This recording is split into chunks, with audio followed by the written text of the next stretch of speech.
Le 29 mars, une équipe de choc pénètre dans le secteur sauvage et difficile de l'Orbe. L'Orbe est l'une des rivières les plus belles et sauvages du Jura suisse. Y aller, c'est bien, mais ça ne suffit pas. Un paysage comme celui-là ne se consomme pas. Il faut l'aimer et le protéger.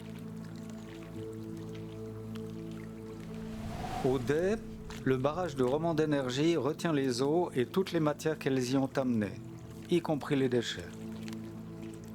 Les déchets qui flottent, principalement des plastiques, s'accumulent longtemps sur le lac contre la voûte du barrage tant que les eaux ne débordent pas.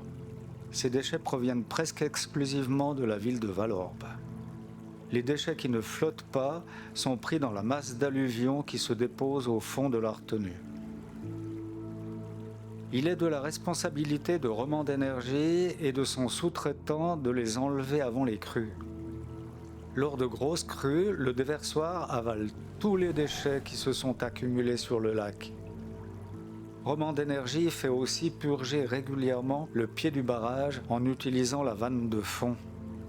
Cette vanne sert aussi parfois à purger le barrage entier, comme il y a une trentaine d'années, quand toute la vie jusqu'à Yverdon avait été détruite par des dizaines de milliers de mètres cubes de boue et de déchets. Les déchets provenant du déversoir et de la vanne de fond se retrouvent dans ce bassin, puis dévalent dans les gorges de l'Orbe lors des crues. Après les crues, ils restent coincés entre les blocs de rochers ou les branches. Ceci pour une raison, c'est que le lit manque d'eau. Car une majorité de l'eau part du barrage vers Moncheran via une conduite souterraine. Ces déchets sont à l'origine de pollution par les microplastiques dans l'eau et le milieu naturel et descendent tout le cours de l'Orbe pour terminer dans le lac de Neuchâtel à Yverdon.